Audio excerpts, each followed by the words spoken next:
तो हम समय न गवाते हुए कार्यक्रम की शुरुआत करते हैं। सीधे प्रश्न होंगे, उत्तर भी हमें सीधे ही मिलेंगे। हमारे साथ दोनों आदरणीय पंडित जी साहब दोनों को मैं निवेदन करता हूँ, आदरणीय पंडित श्री रजनी भाई दोषी स्टेज पर विराजमान हो और आदरणीय अश्विन भाई दोनों स्टेज पर आइए। आइए पधारिए, वेलकम स्वागतम, आइए पधारिए, वेलकम स्वागतम। हमारे साथ पंडित श्री सुबोध जी भी यहाँ पर विराजमान हैं, जो हमारी सभा में ही यहाँ पर हैं।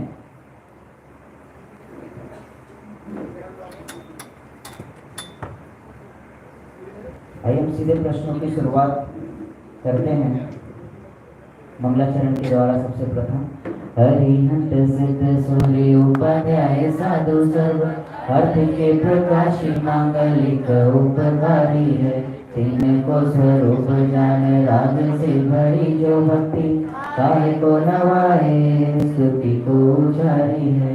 धन्य धन्य तुम ही से काज सब आज भये, कर जोरे बार बार वंदना हमारी है। मंगल कल्याण सुख है सो हम चाहते हैं, हो मेरी ऐसी दशा जैसी तुम धारी है, हो मेरी ऐसी दशा जैसी तुम धारी है। आइए हम प्रश्नों की शुरुआत करते हैं। सबसे पहले हम दोनों विद्वान जो हमारे यहाँ पर विराजमान हैं, सबसे पहले थैंक यू सो मच कि आप दोनों ने हमारे निमंत्रण को, रिक्वेस्ट को एक्सेप्ट किया, क्योंकि ऐसे प्रश्न पूछना थोड़ा रिस्की भी होता है और उत्तर देना हर किसी के बस का भी नहीं होता। फिर भी दोनों विद्वानों ने हमारी रिक्वेस्ट को एक्सेप्ट किया। पहला प्रश्न मेरा आपसे ये है कि आपके जीवन में बदलाव कहाँ से हुआ? कौन सा ऐसा टर्निंग पॉइंट था जहाँ से आपको लगा कि इस मार्ग में आना चाहिए? आदरणीय रजनी भाई से मेरा प्रश्न है, कौन सा ऐसा टर्निंग पॉइंट था जहाँ से आपको लगा कि नहीं, ये मार्ग में अभी मुझे लगे रहना? આમ તો મજાક માટે એમ કહું છું કે જ્યારથી મારું મેરેજ થયું ત્યારથી, हाँ जब मजाक के लिए कहता हूँ, जब से मेरा मैरिज हुआ तब से दो रिएक्शन लाइफ में आए। एक तो बीपी का प्रॉब्लम हुआ और धर्म मार्ग में वैराग्य होकर धर्म मार्ग में लगा। ये तो खाली हंसने की बात है। वास्तव में 1988 में दिवलाली में आदरणीय लालचंद भाई और ब्रह्मचारी संध्या बहन बनने वहाँ थे। मेरे पिताजी और माताजी दोनों साथ में वहीं थे, एक महीना रुके थे। तो मैं यहाँ मेरी वाइफ को लेने आया था। 2 दिन का बीच में गैप था, तो वहाँ उनसे मिलने गए थे, घूमने गए थे। और वहाँ फिर शाम को चर्चा चल रही थी, तो मैं उल्टा मुख करके बैठा था, वो अंदर तैयार हो रही थी। और वहाँ समय सार की छठवीं गाथा, परमज भी नहीं अपरज नहीं, और उसमें ज्ञाकार ज्ञानाकार वो चर्चा चल रही थी। मेरी लाइफ में उस तक तो मैंने 27 साल की उम्र तक मैंने क्षेत्र के नाम भी नहीं सीखे थे। 7 तक तो कुछ भी आता नहीं था, इंटरेस्ट भी नहीं था। लेकिन वो चर्चा ऐसे क्या माइंड में बैठ गई। फिर हम घूमने गए, गन्ने का रस पिया, रात को सोए तो नींद ही नहीं आ गई।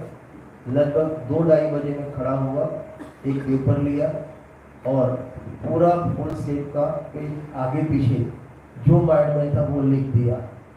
और सुबह संध्या में हाथ में दिया, तो क्या है, तो आप रात को जो चर्चा कर रहे थे क्या लिखा है मेरे को मालूम नहीं, रात को मैंने लिखा है, आप पढ़ लो।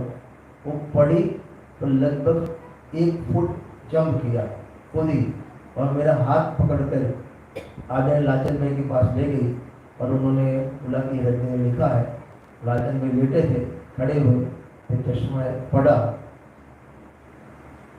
सारो भविष्य सारुषि।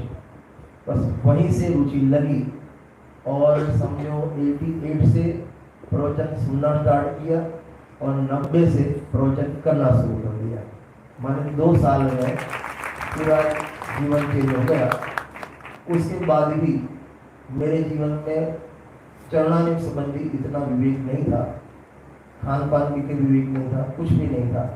लेकिन जब मेरा एक्सीडेंट हुआ था 91 में और 1 माह में घर पे रहा, तब सदा जी का रत्न पर साव का जल पड़ा घर पे, तब से आमूलचूल परिवर्तन आया। तो मेरे जीवन में धर्म की रुचि में आदरणीय संध्या जैन और लालचंद भाई निमित्त है, और चरणायुक्त माने जीवन व्यवस्थित हुआ उसमें रत्नाकर सावकाचार्य सदानंद गांधी टीका वो उसमें निमित्त है। बहुत बढ़िया, बहुत ही इंस्पायरिंग। मैंने तो ये पहली बार सुना और सुनकर अच्छा लगा।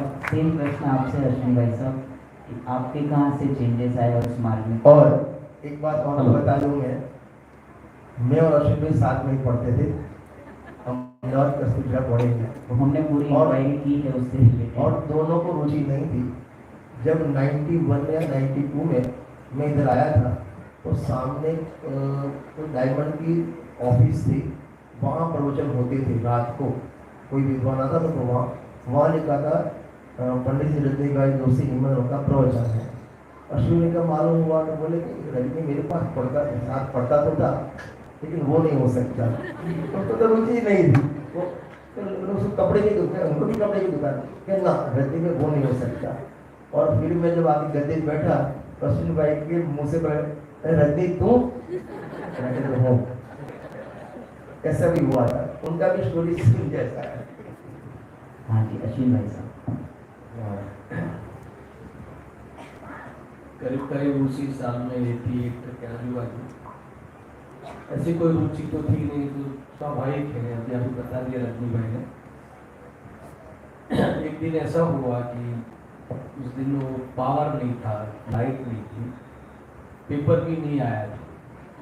टीवी की आदत थी, पेपर पढ़ने की आदत थी कोना कोना। उसी समय हमारे भाई साहब, बड़े भाई और भाभी को रुचि थी, और वो कहीं बोलीवली में कहीं क्लास करते थे लोग, और भाभी की नोट्स भी काफ़ी, तो नोट्स टेबल पे पड़ी थी, कुछ भी नहीं था पढ़ने के लिए, तो नोट पढ़ना चालू किया। नोटबुक बनाते हैं प्रश्नोत्तर के रूप में, वहाँ पे मनोरमा बेन करके पढ़ाते थे, उनके यहाँ से नोट बनी हुई होगी तथ्यों की। पढ़ते पढ़ते ऐसा लगा कि इस बात में दम है, पूरा पढ़ लिया, एक ही बैठक में पूरी नोटबुक पढ़ी। इसके बाद भाई को बोला कि मुझे प्रवचन सुनने आता है, और बाद में मैं यहाँ बलाढ़ प्रवचन सुनना प्रारंभ किया। गुरुदेव का 47 शक्तियाँ चल रही थी, कुछ समझ में नहीं आ रहा था, सब ऊपर से जाओ, मेमोरी अच्छी थी, घर जाके पूरा प्रवचन लिख लेते थे। तो ऐसा किस प्रकार से इस स्वाध्याय में आना चालू हुआ। फिर कुछ बातें निमित्त उपादान के बाद पाप पुण्य की उदय की बातें सुनते रहे, और एक बिजनेस में फेस ऐसा आया कि कुछ, आपने सबको पता है स्टील उद्योग में माल बहुत फूट रहा था उस समय, तो काम नहीं मिल रहा था, एकदम इंडस्ट्री खराब हो गई, सब बिजनेस सब ऐसे वैसा फेस आया।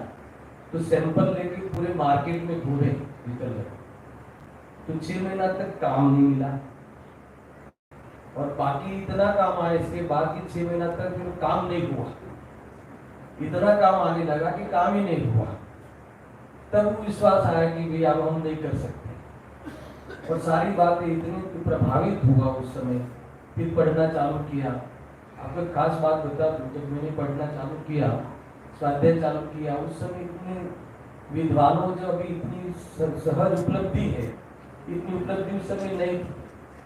अपना इतना अवेलेबल है, गांव में अपने स्थानिक विद्वान मिलते हैं, ऐसा नहीं था। 2-5 लोग जो बड़े बड़े थे, डॉक्टर साहब है, लालचंद भाई है, उनके पास जाना और प्रश्न करना, उनके आजू बाजू पब्लिक रहना, बहुत परेशान होते थे, और संकोच भी होता था कि पूछना कि नहीं पूछना। इस प्रकार से परेशानी रही। तो मैंने ये जो पुनर्वन स्मारक में जो क्लासेस चलती ना, और बिजनेस में थे, स्ट्रगल थी, तो वहाँ जाके पढ़ना संभव नहीं था, तो मैंने बात करी स्मारक में, और 5 साल की जो कैसेट होती है वो यहाँ से मैंने कैसेट भेजी, आपको पता भी होगा। मैंने वो जो टैप रिकॉर्डर भी दी थी, 5 साल के जो क्लास होते हैं वो सारी कैसेट में रिकॉर्ड कराई, और फिर मैंने यहाँ उसका स्वाध्याय किया। गुरुदेव जी की प्रवचन बहुत सुनी, घर में 2.5-3 घंटा एक प्रवचन सब पूरा फैमिली बैठ के सुनते थे, और पॉज करके चर्चाएं करते थे। मंडे के दिन गुरेगा में छुट्टी रहती थी, तो मंडे के दिन 10 से 5 की क्लास लगाते थे घर में। नए चक्र वहाँ पढ़ा हमने। जीवन में सबसे पहले जो चढ़ाला 50 प्रवचन गुरुदेव जी की सुनी। उसके बाद सोनगढ़ से प्रवचन सार के प्रवचन मंगाए, इतनी महिमा आई कि सारी कैसे अपने को बसानी चाहिए। गुरुदेव श्री की इतनी महिमा आई प्रवचन सुने, हम तो वो प्रवचन से ही सीखे हैं, गुरुदेव श्री के प्रवचन से ही सब सीखे हैं। तो 500 कैसेट थी, वो 515 कैसेट। तो जीतू भाई बोले कि आप अभी कुछ समय के बाद है वो आनी है सीडी और जो भी DVD आदि आनी है, उसके बाद वो फिर बाद में पढ़ना चालू किया। प्रवचन साहब स्वाध्याय में लिया था सबसे पहले, नए चक्र भी हमारे घर में चल रहा था। अब इसके बाद सब संक्षिप्त में कह रहा हूँ, काफ़ी बातें होती है इसमें तो स्वीट मेमोरी कैसे। और इसके बाद में जो 88 में सब बातें हुई, इतनी कुछ रुचि नहीं हुई थी, मगर स्ट्रगल चालू थी। मगर जो दर्शन का बर्थ हुआ 90 में, और इसके बाद 92 में जीवन परिवर्तन काफ़ी हो चुका है, ये इसी में लगना है। तब से धारावाहिक रूप से आज चल ही रहा है वहाँ तक से। इतनी बात जरूर है कि प्रवचन में बहुत साल के बाद आना नहीं था, प्रवचन करने का विकल्प नहीं था, मगर उसमें 2 लोगों का बहुत योगदान रहा। एक तो अन्ना जी का और एक हमारे आदरणीय पंडित जी पिताजी रजनी भाई की, उनका मीठा भाई साहब का, उनका बहुत योगदान रहा। अन्ना जी बार बार कहते थे, बार बार मेरे घर बहुत होते थे तो कहते थे कि आप प्रवचन करो, फिर तुरंत बोले कि कोजा लगे तो मत करो। उनकी तो स्टाइल थी, है ना। और इन्होंने कहा कि मैंने पूछा आप क्यों इतना फोर्स कर रहे हैं, तो एक बात इन्होंने मुझे कही थी कि मैं तो ब्रह्मचारी हूँ, मैं प्रवचन करूँगा तो लोगों को लगता है कि आपके पास तो टाइम है, आपको बिजनेस नहीं है, तो इतनी इफेक्ट नहीं आती व्यापारी समाज में। आप बिजनेस भी कर रहे हो, सब कुछ है, और इसके अगर जो आप प्रवचन करोगे तो इसकी इफेक्ट आएगी। क्योंकि मेरा परिणाम नहीं बना, मगर जब मीठा भाई यहाँ आए थे क्वेस्टानिका में, तो एक हमारे बीच में एक चर्चा चली, जीव मंगल है, धवला का वो प्रकरण चला, हमारी चर्चा काफ़ी हुई। उनको ऐसी योग्यता लगी होगी कि व्यक्ति को प्रवचन करना चाहिए। पर्सनल में मुझे 2-4 बार बोले, उन्होंने बोला कि आपको करना चाहिए, मेरे को इतना परिणाम नहीं हो रहा था। और एक बार इन्होंने सुबह के प्रवचन में डिक्लेयर ही कर दिया कि आज आधा प्रवचन मेरा होगा, आधा प्रवचन अश्विन भाई का। तब से मेरे ख्याल से प्रवचन चालू हुई, कई ऐसी प्रकार से हुई। फिर भी बीच में ब्रेक आया। अंतिम बात बताता हूँ कि हमारे जो जिग्नेश भाई है, अमित भाई है, वो लोग सब प्रेरणा तो देते थे कि आप स्वाध्याय चालू करो, तो प्रवचन चालू किए थे। फिर बोला कंफ्यूजन होगा तो कल मेरे से चर्चा करना, हम समाधान करेंगे मिलके। तो फिर कंफ्यूजन में ऐसा हुआ जिग्नेश भाई, हाँ, तो हर रोज कंफ्यूजन आने लगा। अभी हर रोज घर पे कैसे आवे, तो उन्होंने बोला आप इधर ही आ जाओ। जैसे नीचे बैठ के इस प्रकार से हमारी चर्चाएं चालू हुई, इस प्रकार से स्वाध्याय चालू हो गया। बदलाव कहाँ से आया, और बदलाव आने के बाद धारावाहिक रूप से एक बात खास कह रहा हूँ, रजनी भाई के जीवन में, मेरे जीवन में कभी ब्रेक नहीं लिए हम लोगों ने, है ना। ये तो कई लोग मिलते हैं, 4-5 साल जुड़ते भी हैं, फिर गायब हो जाते हैं। पर हम लोग ने उस दिन से लेके आज तक कभी ऐसा स्वाध्याय के बिना का जीवन हो, या चिंतन मनन, और जो अभी पुरुषार्थ वाली बात चल रही ना, उस रूप से अपना जो भी अपनी शक्ति अनुसार उपाय करने का जो निरंतर धारावाहिक चल रहा है वो चलते रहे। ऐसा बहुत सुंदर। मेरे को भी प्रवचन नहीं करता था, पिताजी ने सूर्य के प्रवचन में बोल दिया आज से शाम का प्रवचन रजनी का होगा। मैंने बोला मेरे को तैयारी तो करने दो, बिना तैयारी कैसे बैठ जाऊंगा, तो मेरे को भरोसा है तो बैठ जा। लेकिन जैसे अश्विन भाई कहीं ना, मैंने प्रशिक्षण अटेंड नहीं की, कोई शिक्षा आज तक देखी भी नहीं कैसी होती है, ना शिक्षण शिविर देखी। जितना भी तैयार हुए पूज्य गुरुदेव जी के प्रवचन सुनकर तैयार हुए। और एक आनंद की बात आपको प्रेरणा के लिए बोलता हूँ, गुरुदेव जी के 9,000 प्रवचन में एक भी प्रवचन ऐसा नहीं होगा जो मैंने सुना नहीं होगा। ये कार्यक्रम भी प्रेरणा के लिए रखा गया, खुल के बात कर सकते हैं। हम भी आपसे खुल के प्रश्न पूछेंगे। जो भी अश्विन भाई ने कहा कि धारा प्रवाह जो कंटिन्यूटी अब तक चल रही है दोनों विद्वानों की, रजनी भाई आपसे मेरा प्रश्न है कि कंसिस्टेंसी जो है इसके पीछे का बेस क्या है, अंदर से आपको क्या चीज़ ड्राइव करती है, क्या चीज़ ऐसा करती कि नहीं मुझे इसी धारा प्रवाह को कंटिन्यू रखना, क्या चीज़ है वो? जब मेरा स्टार्ट हुआ, मैंने फुल पिकअप 91 से आया, तो पहले मैंने पत्नी को पूछा तेरे को खर्चा कितना चाहिए महीने का, पूरा जोड़ लगाया, हेयर कटिंग का, हेयर ऑयल का, फलाना ढीकना, तो इतना होता है। मतलब तो 15 जन घर चला सकती है, तो चला सकती है। उसी दिन रात को पिताजी को घर पे मैंने कमरे में बिठाया, मैं कल से दुकान नहीं आऊँगा और मेरे को हिस्सा भी नहीं चाहिए, चौथा हिस्सा, बस मेरे को हर महीने 15,000 मिले, ऐसा बस कर दो आप।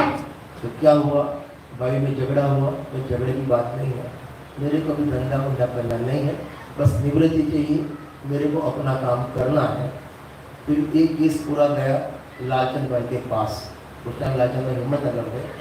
फिर लालचंद भाई ने थोड़ा विवेकपूर्ण मेरे को गाइड किया कि तू अभी ऐसा मत कर, तेरी शादी नहीं होती तो मैं तेरे को बोलता, लेकिन तेरी जवाबदारी अनेक है और तू इसमें निकल जाएगा तो बाकी 3 भाई इसमें लगेंगे, इस माध्यम में धंधे में लगाएंगे। तेरे को 4-5 घंटा चाहिए, मैं सतीश को बुला के बोल देता हूँ कि तेरे को दुकान से निवृत्ति दे दे। तो 91 से लगकर आज तक मैं कभी 12 बजे पहले दुकान नहीं गया। तो मेरे को निवृत्ति देने में मेरा पूरा परिवार और ख़ास करके मेरे जो एक बड़े भाई और 2 छोटे भाई चाचा के लड़के, उनका मेन रोल है मेरे को बिजनेस से, जवाबदारी से माने निवृत्त कर दिया। साथ में ये भी रहता है कि अपन इस मान में लगे हैं, अब अपने निमित्त से और लगे तो अन्य लोगों का भी माने उत्साह बढ़े, धर्म मार्ग में लगे, ऐसी भावना रहती है। साथ में ये भी भावना रही, उस समय मैं युवा फेडरेशन का गुजरात का अध्यक्ष भी बना, तो ऐसी भावना रही कि गांव में, क्योंकि गुरुदेव का वियोग हो गया था और हर गांव में लाइव वक्ता नहीं था, और जहाँ लाइव वक्ता नहीं है तो इतनी समाज पब्लिक सीढ़ी कैसे से जुड़ती नहीं है। मैंने सीढ़ी कैसे में गाँव नहीं करता, लेकिन जो लाइव वक्ता होता है तो अटैचमेंट रहता है। तो मेरी भावना थी कि हर गांव में कोई ना कोई लाइव वक्ता होना चाहिए, और इसके लिए हमने एक शिविर शुरू की और मिनी प्रशिक्षण टाइप की, प्रवचनकार कैसे प्रवचन करना, उसको गाइड किया। और आपको ध्यान हो तो नीलेश भाई पंडित जी वहीं तैयार हुए, ऐसे उसमें से निकले। प्रकाश भाई जो गायन अभी शांत हो गए, वो भी उसमें से निकले। एक जगदीश भाई, पंकज भाई, एक जगदीश भाई ऐसे निकले। हमारे देवेंद्र भाई है, वो भी ऐसे निकले।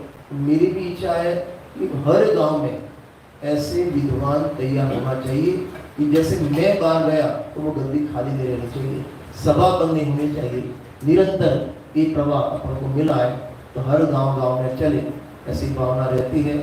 और अपन को तो प्रेरणा गुरुदेव से मिलती है, जो अकेले व्यक्ति ने इतने देश विदेश में माने एक झंडे की अलग जगाई, तो अपन वो भले वो झंडा ऊंचा ना कर सके, लेकिन वो झंडा नीचे ना आवे, इतनी तो अपनी नैतिक जवाबदारी रहती है। और यही भावना पूर्वक इसके मार्ग में हम जुड़ गए। बहुत सुंदर। अगला प्रश्न अश्विन भाई साहब आपसे है, आपके रोल मॉडल कौन है, किनसे आप इंस्पायर होते हैं? एक भी हो सकते हैं, एक से अधिक भी हो सकते हैं। रोल मॉडल में तो हमने गुरुदेव से सीख पढ़ा है, इनके अलावा कौन हो सकता है? जितना भी सीखा है, जो भी उनका चेहरा हृदय में रहता है, पूरे दिन भर याद रहती है, उनके बताए हुए तत्व हमेशा वो तत्व का पोषण हो रहा है। इस प्रकार से, इस आधार से मैं कह रहा हूँ कि रोल मॉडल के उद्देश्य नहीं है। बहुत सुंदर। रजनी में आपके भी सेम प्रश्न है कि आपके रोल मॉडल कौन है? सेम। मतलब कितने जीवों के रोल मॉडल को जो गुरुदेव श्री है, मतलब क्या गजब का कमाल किया है उन्होंने कि इतने सारे जीवों को इंस्पायर करना, एक ऐसी जगह से जहाँ से वो निकले थे 4th क्लास पढ़कर, और इतने जीव जो इंटेलिजेंट है, होशियार है लौकिक लाइफ में, उनको प्रभावित करना कोई एक तत्व का ही बल है। तो इतने सारे जीव इंस्पायर होते हैं। मेरे गुरुदेव तो सही, लेकिन जो जैसे घर पे एक पिता पढ़ाता है, एक माता पढ़ाती है, बस ऐसे ही गुरुदेव श्री का धर्म पिता का रोल रहा और पूज्य बेंसी का धर्म माता का रोल रहा। और उनका जो वचनामृत और स्वामी दर्शन, समझो टॉप मोस्ट कोई 5 पुस्तक मेरे को बोले, वो 2 पुस्तक इसमें अवश्य मैं शामिल करूँगा। इसलिए मैं वो 2 पुस्तक के जरिए बेंसी बहन को भी मैं इसमें रोल में शामिल करूँगा। बहुत सुंदर। अगला प्रश्न ये है, वो धारावाहिक वाली बात जो थी, हाँ। बहुत इम्पोर्टेंट क्वेश्चन था आपका। तो आपने जो रतन भाई को पूछा कि वो बहुत इम्पोर्टेंट है, क्योंकि जब से शुरुआत करी तो ये धारावाहिक रहने का राज क्या है, बेस क्या है, तो आपने पूछा। तो एक तो जैसे बताया भाई साहब ने, रजनी भाई ने, कि जो बाहर जो फैमिली है उसकी अनुकूलता है, बहुत बड़ी बात होती है संयुक्त फैमिली की। अगर भाइयों की, पार्टनरों की अनुकूलता न मिले तो एक प्रभावनात्मक कार्य में बहुत विघ्न होते हैं, आराधना तो कर ही सकते हैं।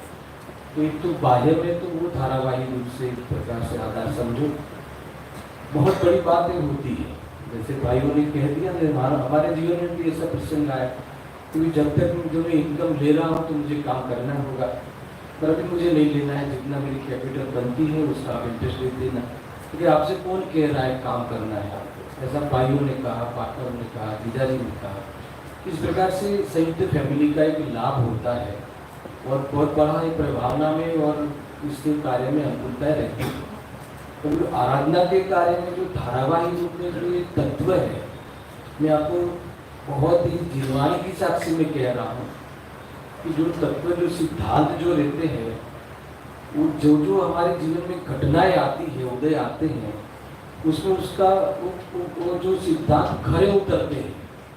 वो जो धारावाही रहा जीवन में निरंतर, तो जितने भी चाहे हमारे संस्कार के वजह से कसाई में जुड़ जाते हैं, क्रोध कर लेते हैं, कसाई की तीव्रता आ जाती है, सब कुछ जो जीवन में संस्कार की वजह से कुछ होता है। मैं कौन करे उद्देश्य के जो कुछ सत्य है सिद्धांत वाले, कैसे हो सकता है?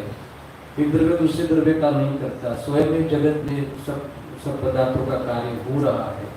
जो सारे जब हम पढ़ते सिद्धांत, वो हर प्रसंग में, हमारे हर उदयों में वो सिद्धांत खरे उतरते हैं।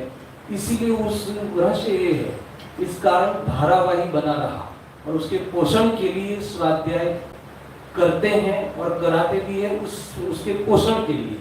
हमें स्वाध्याय करा के भी तो तत्व अभ्यास ही करते हैं। इस प्रकार से आधार मेन रहस्य ये है, इसीलिए धारावाहिक रहा। अगर वो रस नहीं पकता तो हो सकता है कि ये ब्रेक आ जाए, लेकिन रस पकने लगा, ये मेन बेस है। बहुत बढ़िया कि वो जब रुचि वैसी होती है तो उस जाति के भाव होते हैं। अभी आपने संयुक्त फैमिली के बारे में कहा, आप दोनों ज्वाइंट फैमिली में ही रहते हैं। हमारी टीम ने पूरा रिसर्च किया है, तो संयुक्त फैमिली में रहने से प्रॉब्लम तो कुछ नहीं आती, फायदा बहुत है, लेकिन सबके औद्योगिक परिणाम अलग अलग होते हैं। तो आप उनको एक्सेप्ट कर लेते हैं या फिर उनको सजेशन भी देते, स्वीकार कर लेते हैं, नहीं ऐसा ही है, ये चेंज नहीं हो सकता, या फिर वहाँ पर आप अपने परिवारजनों को कहते भी हैं। और अभी आपने बताया था कि उद्देश्य तो शिक्षा मात्र है, तो फिर आप कैसे मैनेज करते हैं वो चीज़? रजनी भाई देखो, जॉइंट फैमिली में पहला रुसूख होना चाहिए, लेट गो वृत्ति होनी चाहिए। लेडीज जेंडर लेट गो वृत्ति होती है, वो परिवार कहीं भी कभी भी प्रॉब्लम नहीं आता, कभी भी नहीं आता। और आपको जानकर आश्चर्य होगा, आज हमारी चौथी पीढ़ी साथ में चल रही है। चौथी पीढ़ी आज भी, जहाँ दो भाई साथ में नहीं बैठ सकते, हमारी चौथी पीढ़ी आज साथ में चल रही है और इतनी निश्चिंतता रहती है। मैं आज साल में लगभग 8 महीना 230-40 दिन बाहर रहता हूँ, फिर भी घर में कोई किसी को प्रॉब्लम नहीं, ना मेरे और पर्सनल फैमिली में, ना जॉइंट फैमिली में। और ऊपर से जब बाहर निकलो, उनका अनुमोदन उत्साह भी और बढ़ता है, तू जा, कोई प्रॉब्लम नहीं। माने मैं बाहर जाके प्रभावना से पुण्य कमाता हूँ और वो अनुमोदन से पुण्य कमाता है। और शास्त्र में कोई भी कार्य होता है, स्टेज पर तो कोई बोलने वाला दिखता है, लेकिन स्टेज पीछे जो कार्यकर्ता होते हैं उनका मेन रोल होता है। ऐसे एक प्रवाह चलने में भी, निश्चितता देने में भी, आर्थिक सामाजिक सभी निश्चितता देने में वो पूरा परिवार पर्दे के पीछे रहता है। बहुत सुंदर। इसी से रिलेटेड एक प्रश्न ऐसा भी है, आपको पुनः आकर्षण। इसमें मूल बात यह है कि घर में जितने भी मेंबर होते हैं और हमारे हैं जितने भी, उस सबको रुचि है सबसे पहले, इसलिए समाधान हो ही जाता है। दूसरा, जिसका जो रोल है हमें हमारे जीवन में, व्यापार में जो हमें रोल है, वो रोल हम निभाते हैं, इसलिए ऐसी समस्याएं नहीं आती। और कुछ समस्याएं आती है तो तत्व के चिंतन, तत्व की चर्चा के माध्यम से उसका समाधान हो ही जाता है। पेमेंट नहीं आवे, पेमेंट आवे, वो सारा समाधान हमारे घर में तत्व के चिंतन अथवा तत्व के अभ्यास के माध्यम से करते ही इतना टेक इट इजी हो जाती है बातें। क्योंकि आखिरकार हर, जैसे अभी आप सबको तो पता है, तो हमारे सब घर पे आते थे, इसीलिए मैंने रात्रि में घर में एक फोन घंटा क्लास रखता ही था, और दिन भर में जो जो बातें बनती थी उसको लेकर चर्चाएं होती थी घर में। और गरनी भाभी प्रेरणा देते हैं कि घर में अभ्यास मिलकर करना चाहिए, अभी बताएंगे भी। और वो हमारे घर में काफ़ी सालों से चलता था, अभी वो शिफ्टिंग की वजह से थोड़ा ब्रेक है इसमें, मगर वो बहुत जरूरी है। इसलिए कुछ भी सुबह में अनबन बने कसाय वो लेकर, तो शाम की चर्चा में उसका समाधान हो जाता है। इसीलिए बहुत लाभ इस प्रकार से भी होता है। बहुत बढ़िया, मतलब तत्व अभ्यास होगा तो सॉल्यूशन मिलेगा, अदरवाइज वो कहीं ना कहीं क्लैशेस होते रहेंगे। अगला प्रश्न मेरा ये है कि आपको तत्व प्रभावना करते करते अब आप विधान आदि भी कराते हैं, पंच कल्याणक आदि, महामहोत्सव आदि में जाते हैं, तो ये सब जैसे हमारे जैसे जीवों को कई बार ऐसा लगता है सेम तो प्रवचन है, वही तो चीज़ें बता रहे हैं कि वही आत्मा, वही क्रमबद्ध पर्याय, वही निमित्त उपादान, तो कहीं मोनोटोनस तो नहीं लगता कि सेम चीज़ें वही विषय। अभी आपने मोक्ष में प्रकाशक जगह जो विषय है पुरुषार्थ से ही मोक्ष की प्राप्ति, ये अनेकों बार लिया होगा, तो कहीं मोनोटोनस तो नहीं लगता कि सेम की सेम चीज़, तो आपका उत्साह कैसे बना रहता है कि वही की वही चीज़ हजारों बार बतानी है?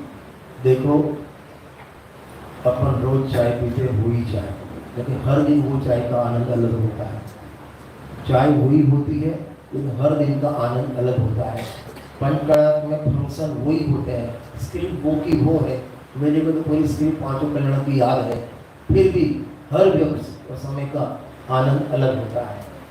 अपन बासी नहीं खाते, ताजा खाते हैं, तो हर समय का आनंद अलग होता है। हर समय अपन रोटी एक एक कुर्ता पहना, कल परसों पहनेंगे तो वही फिर भी आनंद अलग है।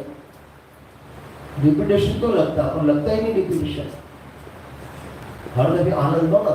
अरे, और जिस आत्मा का अनुभव करना होगा वही है, फिर उसमें ऐसे थोड़ी करते हैं ये आत्मा को तो जान लिया, अब किसको जाने। हर पर्याय का आनंद अलग है, उसमें माने कॉन्ट्रोवर्सी है ऐसा कुछ नहीं होता। ओके, बढ़िया।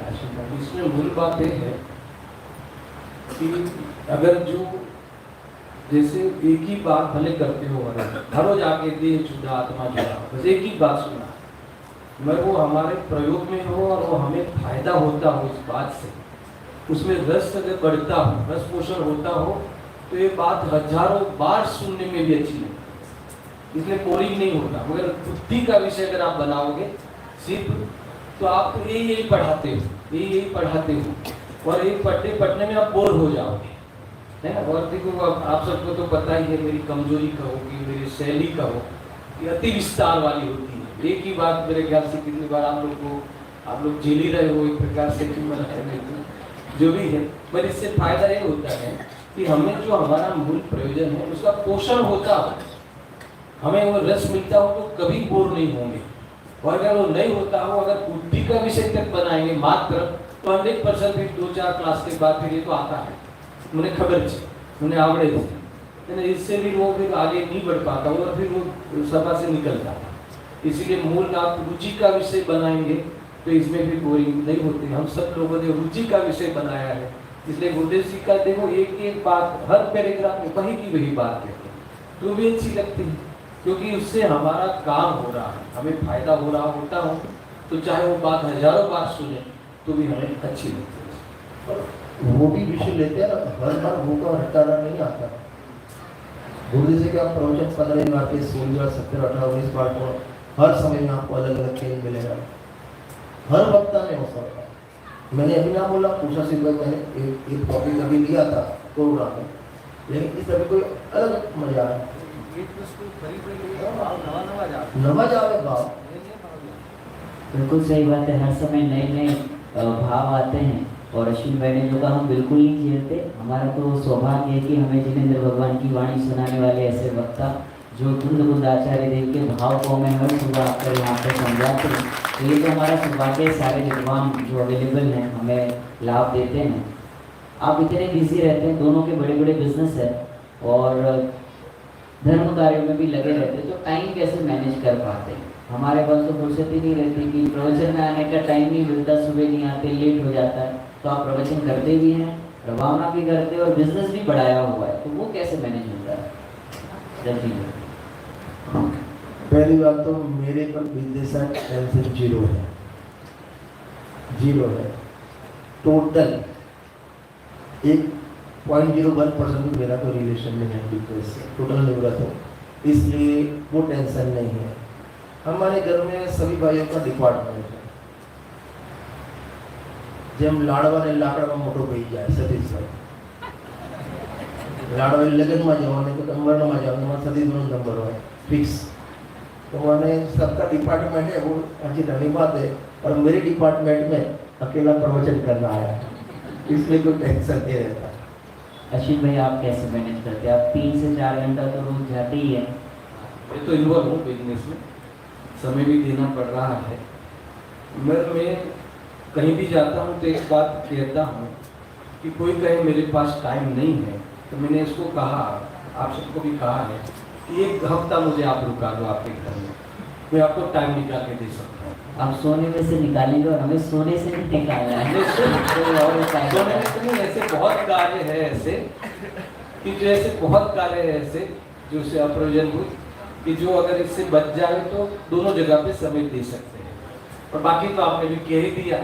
मेरे जीवन में मुझे सुबह में उठना अच्छा लगता है, 4 बजे में अपनी व्हाट्सएप पे होता है, नियम से होता हूँ, तो उससे मुझे काफ़ी मेरा काम उस समय कर लेता हूँ कि जो बाकी के जो व्यापार आने के समय में वो हमें वो बीच में वो विघ्न न हो कर लेते हैं। और बाकी आराधना तो अभी कहा था रतिभा ने प्रवचन में, कहीं भी ट्रेन में जाते हुए भी अगर हमारे पास ऐसी सिद्धांत हो तो हम आराधना कर सकते हैं। और बाकी जो समय देना पड़ रहा है तो ऐसा शेड्यूल हो ही जाता है ऑटोमेटिक। और बाकी के फालतू समय नुक्कड़ वाली प्रवृत्ति अगर हमारे जीवन में नहीं हो तो हमारे इतना समय पर्याप्त है इस सब बाह्य जीवन के लिए।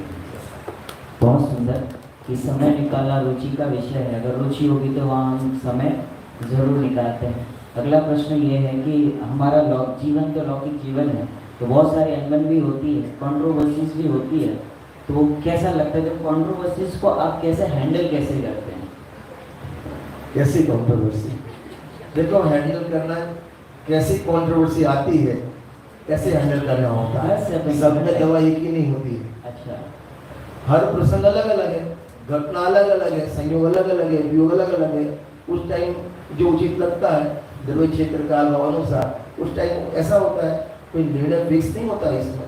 जैसे प्रायश्चित जो आचार्य मुनिराज को देते हैं, इसका कोई नियम नहीं है कि उन्होंने 1 गुना माने ये दोष हुआ तो इतना देंगे, ऐसा कोई नियम नहीं होता है। वो मुनिराज की उम्र देखते हैं, उम्र का दोष देखते हैं, द्रव्य क्षेत्र काल भाव देखते हैं, उस समय निर्णय करना पड़ता है। अब अपने भावों को कैसे संभालते हैं? अपनी जो अंदर से जो भाव होते हैं उसको कैसे, इमोशंस को कैसे हैंडल करते हैं, जो अपने परिणाम होते हैं उस समय? जैसे मैं प्रवचन कर रहा हूँ या क्लास ले रहा हूँ, तो कोई बच्चे ने मेरे संबंधी कुछ कह दिया कि भैया आज क्लास अच्छी नहीं लगी, तो अंदर से बड़ा अनईजी फील होता है, तो ऐसा लगता है कि अब करना चाहिए कि नहीं करना चाहिए इसको कंटिन्यू, तो उन भावों को हम कैसे संभालें? मेरे पास तो खाली बच्चे नहीं, समाज से लीडर भी आते हैं। ऐसे भी लीडर है रजनी भाई आतंकवादी है, मैं तो वो लीडर सीधा प्रवचन में पढ़ लेता हूँ, तो हमारी टेंशन नहीं खत्म। आतंकवादी या बातमान थी नहीं आता है, आपको चाहिए तो मैं 10 लीटर मेरे पास अभी पड़े हैं, व्हाट्सअप कर सकता हूँ। माने देखो गुरुदेव जी का एक सूत्र है, जामे जितनी बुद्धि हो उतना दे बताए, वाको गुरु न मानिए और कहाँ से लाए, उसके पास जो हो देगा उसमें तो ऐसा बहुत सुंदर। अब आप प्रवचन करते तो तारीफ भी बहुत होती है, समाज आपको एक सम्मान की दृष्टि से देखता है और आप हमारे गुरु की तरीके से हम देखते हैं, तो आपको कहीं ना कहीं अंदर से खुशी भी होती होगी, मन में ऐसे थोड़ी गुदगुदी भी होती होगी, तो ऐसा कभी होता है क्या? गुदगुदी कब होती है आज सुबह तुम्हारा जो नया वेंचर था क्या नाम? बच्चों का reunion, आत्मा की रियूनियन, तो रियल में बुद्धि मैंने कम से कम आज 10 रुपये याद किया होगा। कोई व्यक्ति प्रवचन में बैठता है, लेसन देता हूँ, लेसन करके आता है, बुद्धि होती है। जो नहीं लगा है, लग गए, हमारे सोनू में कहाँ गए? हाँ, अभी स्वाध्याय में लग जाए तो बुद्धि होती है। बाकी ये सब उदय के खेलने को किसने क्या बोला? देखो समाज का माने ना सम्मान किसी की हुई है ना होगी। आज वाह करेगी, कल बदनामी करेगी, बदनामी वाले का वाह भी करेगी, उसमें कोई दम नहीं है। बस मेरे पिताजी बोलते थे अच्छी बात, हाथी जब चलता है तो कुत्ते भौंके नहीं तो वो कुत्ता नहीं, और हाथी मुड़ के देखे तो वो हाथी नहीं। जिसको जो बोलना है बोलने दो। अपन गलत है तो 100 बार सोचो, नहीं गलत है तो अपनी राह पे चलो। बहुत सुंदर उत्तर। मतलब हम मान अपमान के खेल में हम मस्त रहते हैं, ज्ञान अज्ञानी रोते रहते हैं, ज्ञानी मस्त रहते हैं, ऐसी भावना पंडित जी साहब की है। तो ये जो गुदगुदी हुई, इसे हमें श्रद्धा जनित दोष समझे या चारित्र जनित? देखो, श्रद्धा जनित दोष और चारित्र जनित दोष माने अस्तित्व का दोष सम्यक दर्शन के बाद ज्ञानी धर्मात्मा को ही अस्तित्व का दोष लगता है। बाकी जब तक समय नहीं है तब तक श्रद्धा के ही दोष गिनना। बहुत बढ़िया। अब कुछ प्रश्न ऐसा है कि जैसे आजकल की जो यंग जनरेशन है, हम ये जितनी सभाएं देख रहे हैं ये आज से नहीं वर्षों से आ रहे हैं।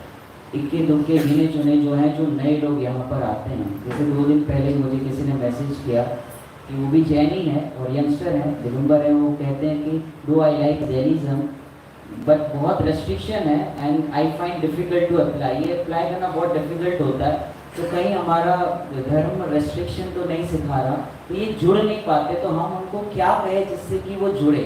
यंगस्टर नहीं जुड़ते, सारी सभा जो है वो वर्षों से सुन रही है वो वाली सभा है। देखो, यंगस्टर के जोड़ने में कभी पहले रिस्ट्रिक्शन मत लगाओ। तुम रात में भोजन छोड़ दो, होटल में जाना छोड़, पहले तत्वों की बात डालो। तत्वों की बात डालोगे तो ऑटोमेटिक विवेक उस पर आ जाएगा। आप रिस्ट्रिक्शन डालोगे तो नहीं आएगा। ये नियम है। आप नेगेटिव बात कभी भी मत करो उसको, इनकी गलतियां भी मत बताओ। बहुत अच्छा बोला तुम, शाबाश बेटा, ऐसे उसको पुशअप करो। और कभी भी रिस्ट्रिक्शन मत दो। यार तुम कल तो मैंने होटल में देखा था, कुछ सैंडविच खा रहा था, कभी भी मत करो। नेगेटिव बात उसको बोलो ही नहीं, तत्व की बात बोलो और विवेक उस पर छोड़ दो। और बाद में जब तत्व माने आने लगे और फिर लगे कि अभी इसको ऐसे कहना जैसा है, तब उसको ठोक दो, तब उसको बोल दो ये करना वो नहीं करना, बाद में बोलो। पहले बोलोगे कभी नहीं आएगा। मतलब फ्री रखना चाहिए। हाँ, तो फ्री के नाम फ्री माने उसका अनुमोदन नहीं करता हूँ मैं। मेरे को तो उसको यहाँ लाना है, इसका स्टेप अंदर पड़ना चाहिए। एक बार रस जग गया ना, बाद में अपन कर देंगे। तो फ्रीडम का अर्थ ही हुआ, ऐसा समझता है कि जो मन में आए वो करो, जब मर्जी में आए तब उठो, और हमारा मन हुआ तो थोड़ी बहुत क्रमबद्ध पड़े तो सुनिए। आप उस पे आप तो कितनी बार क्यों बोलते हो? हाँ, रात को कितने बजे सोता है क्यों बोलते हो आप? भाई 8 से 9 प्रवचन है तेरे को आता है, बाकी 23 घंटे तेरे। आप अपना 1 घंटा ही देखो। 1 घंटा आता है, 1 घंटा आता है, पॉजिटिव लेना सीखो। उसके नेगेटिव को चुनो ही मत, और हमेशा पॉजिटिव को आप याद करोगे ना, उसकी माने अंदर से क्रिएटिविटी बढ़ेगी।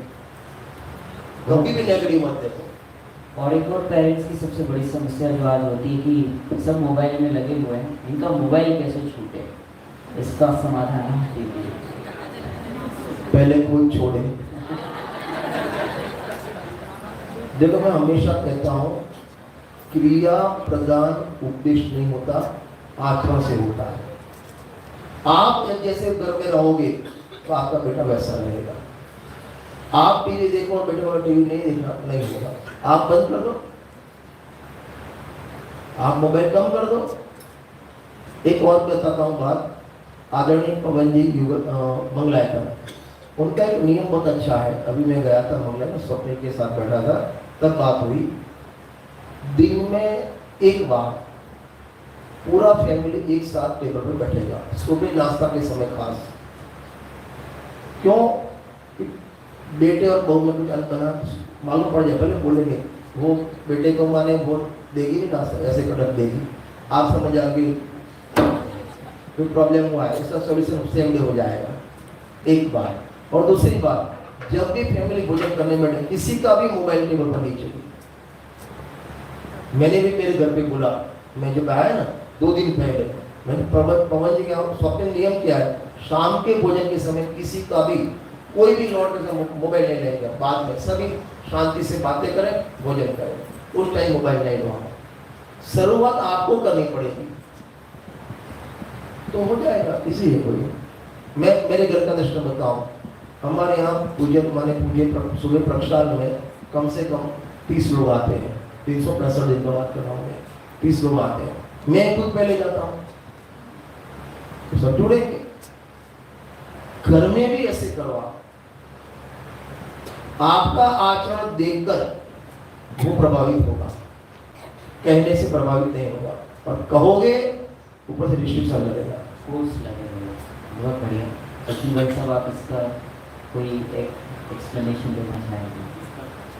ये युवा जो हैं अगर जुड़ नहीं पा रहे हैं और बहुत रिस्ट्रिक्शन लगता है सब तरीके से, ये मत का होली आ रही है तो होली मत खेलो, दिवाली आ रही है, देखो ऐसा है कि बात सही कही पद्धति भाई ने कि उसे सबसे पहले तत्व समझा, तत्व में विवाद नहीं कर सकता। आप अजय को भी कहोगे कि कसाय में दुख है तो क्या विरोध करेगा, तो सबसे पहले तत्व से ही समझाना चाहिए। और जो भी आपने कहा ना कि तो फिर वो फ्रीडम दे दे, हम कौन देने वाले हैं, हम कहाँ उसके अनुरोध ना करते, हम उसके बारे में चर्चा ही नहीं करते।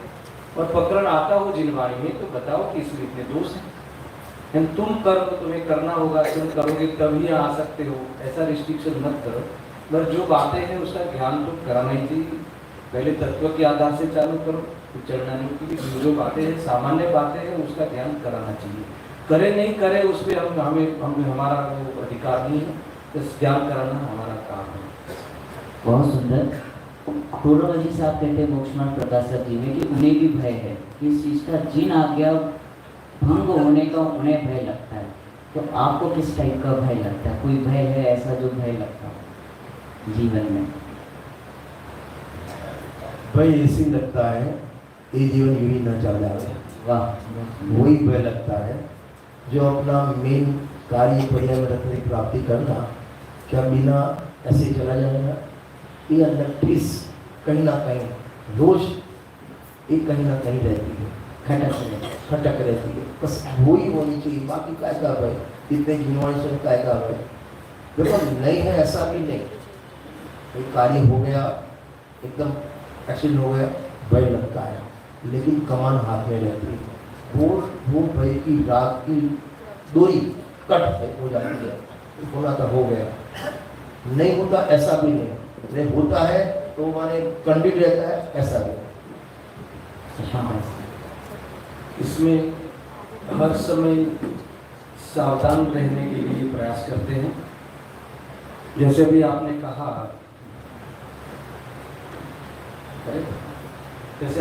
कि जैसे कोई आप लोगों का सम्मान करता है, ऐसा है तो गुदगुदी होती है कि नहीं, जो कहा, तो ऐसे प्रसंगों में बहुत सावधान रहने का हम प्रयास करते हैं, उसका मान माथे नहीं चढ़ जाए, तो इसमें सावधान रहने का प्रयास करते हैं। मूल तो यही है, और बाकी ये भाव ऐसे ही नहीं चला जाए, इतनी तो चिंता रहती ही है, और चिंता नहीं करते है ना, उतना एक बार ख्याल में आने के बाद प्रयास करते हैं। जिया कब तक उलझेगा संसार विकल्पों में। और एक प्रश्न जो है हमारी सभा की ओर से किसी का आया है, हाँ, वीनू भाई का प्रश्न है। हाँ जी,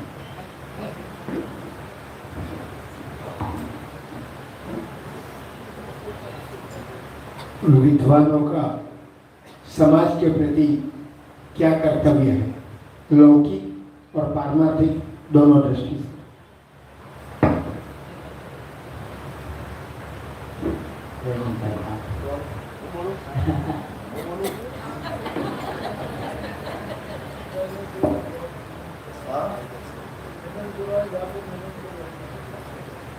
देखो विद्वान का कर्तव्य, कोई विद्वान ने समाज का कोई ठेका नहीं लगा है, या समाज का कोई वो बॉस भी नहीं है, और विद्वान को ऐसा भ्रम भी नहीं है कि मेरे हिसाब से समाज चलता है।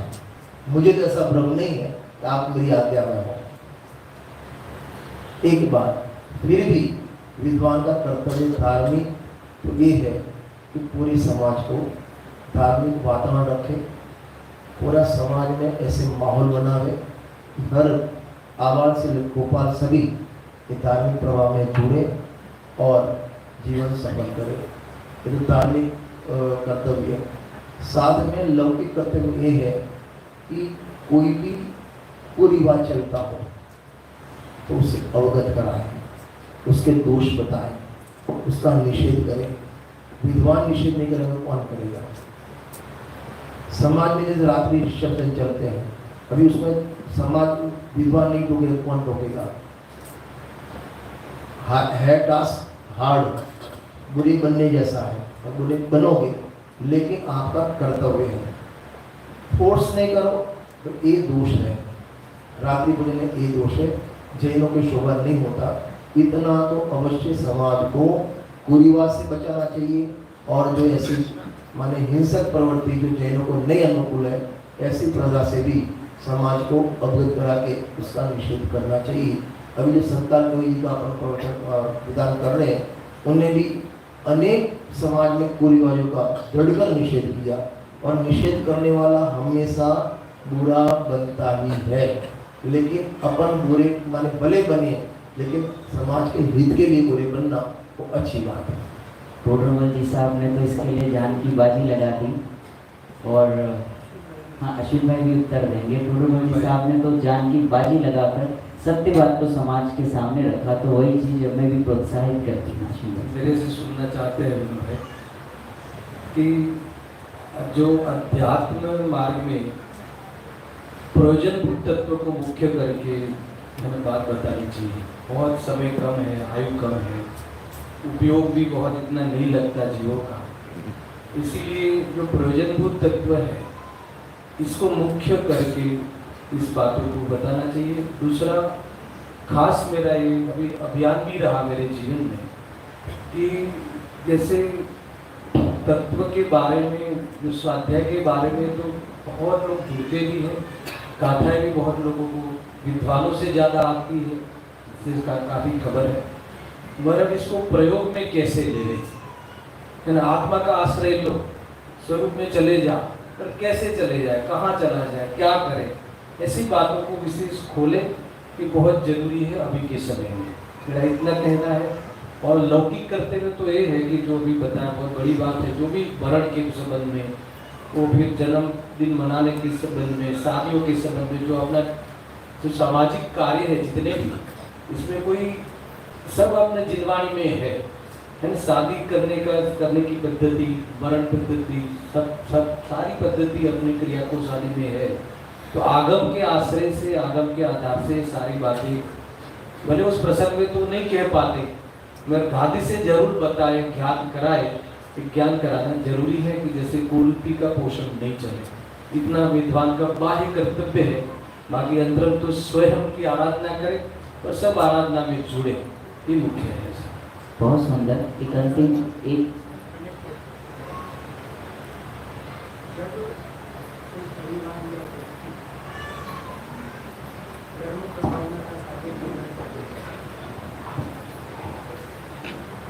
जब कोई परिवार या व्यक्ति धर्म का कार्य, धर्म प्रभावना का कार्य करने को उत्सुक हो या करना चाहता हो, उसी समय जो भी समागत विद्वान हो उनका क्या कर्तव्य बनता है? देखो, एक टाइप की मेडल पर्सनल होती है, अलग अलग गांव की, अलग अलग क्षेत्र की अलग अलग होती है। उसका आंसर एक नहीं हो सकता। वो कैसे प्रभावना करना चाहता है, किसकी प्रभावना करना चाहता है, क्यों करना चाहता है, ये विद्वान कर रहा है तो अलग क्यों करना चाहता है, अनेक अनेक इसके पहले मैटर होते हैं। तो वो मैटर आवे तो उसका जवाब मिले। इसका सामूहिक जवाब नहीं होता कि वो क्या करना चाहता है, कैसी प्रभावना करना चाहता है, किसके लिए करना चाहता है। भाई चल रही मंदिर में प्रथा वो अलग क्यों करना चाहता है। इस टाइप के अलग अलग इसके आंसर माने परिस्थिति के अनुसार आंसर होते हैं, कोई कॉमन आंसर इसका नहीं होता। बहुत सुंदर। मंडल की अनुशासन के आधार से कोई कार्य होने जा रहा हो तो उसके अनुमोदना करते हैं विद्वान लोग, और क्या करें। प्रश्न ये कि आत्म कल्याण करने के लिए क्या प्रवचन करना जरूरी है और आपके जीवन का गोल क्या है? देखो, अनंत अनंत सिद्ध भगवान जो हुए उसमें प्रवचन का तो लिमिटेड संख्या भी है। तीर्थंकर भगवान ने उपदेश बाकी किसी उपदेश दिया ही नहीं, तो इसका अर्थ हुआ आत्म कल्याण के लिए प्रवचन करना जरूरी नहीं है। वास्तव में तो प्रवचन का तो प्रवचन मजबूरी लगता है। ये तो आराधना के साथ प्रभावना होती है तो करो प्रवचन, आराधना नहीं है तो प्रभावना कोई काम की नहीं है। माने प्रवचन करना आवे या कंपलसरी जरूरी नहीं है। कुछ काम ऐसे होते हैं हो तो भी होता है, नहीं हो तो भी होता है। बहुत सुंदर। अपना जब टीचरों की मीटिंग रहती है तो मैंने पहला एक कथन कहा था कि जो पढ़ाना होता है वो पढ़ाना नहीं होता, पढ़ाना भी पढ़ने के लिए होता है। अरे प्रवचन तो ज्ञानियों के होते हैं, तो जो स्वाध्याय करते हैं कराते हैं, जो प्रवचन करते हैं वो भी स्वाध्याय के लिए। प्रवचन करके स्वाध्याय करो या प्रवचन सुन के स्वाध्याय करो, दोनों स्वाध्याय के बीच समझना। इसलिए प्रवचन करें तो ही कार्य होगा, ऐसा नहीं। बहुत सुंदर। हमारी सभा को यदि आप अपने जीवन का कोई सार बताना चाहे, अंतिम संदेश देना चाहे तो क्या देना चाहेंगे? अंतिम संदेश तो अंतिम समय में होता है और मेरा अंतिम समय भी नहीं आया है। तो आप क्या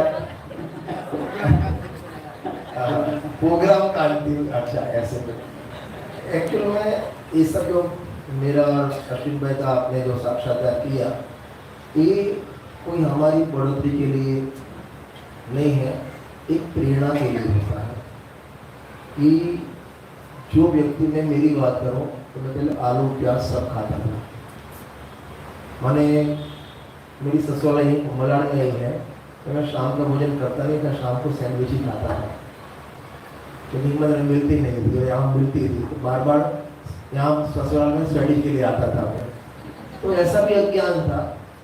तो आप ऐसे ही प्रेरणा ले सकते भी, ऐसा व्यक्ति भी जैसा बोले रजनी तू, हाँ ऐसा भी बैठ सकता है।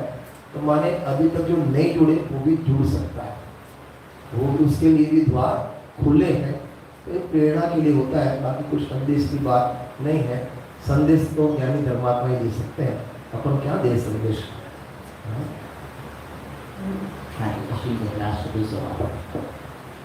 मैं जैन शासन का उस सिद्धांत से प्रभावित रहा कि अगर एक समय पहले अभी कैसा भी खोटा काम आतंकवाद हो जाए अपने से, अगर दूसरे समय में अगर बदलना चाहता है तो सब क्षम्य है। इतना बड़ा क्षमा का मार्ग है, इस बात को लेकर मैं प्रभावित हुआ और इसमें बहुत ताकत से मैं छुआ।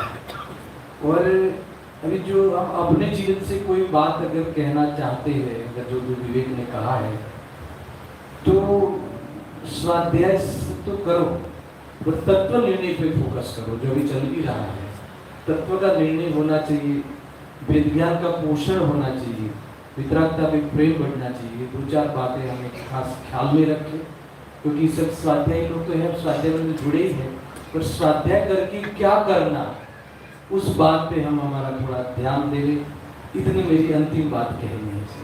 बहुत सुंदर। दोनों विद्वानों ने बहुत ही अच्छे से आंसर किए और हम सभी अभिभूत है कि आपने सारे आंसर टू द पॉइंट बताए, जरा भी इधर उधर नहीं गए और हमें प्रेरणा मिली आपसे ऐसी प्रश्नोत्तर हम फिर कभी करते रहेंगे।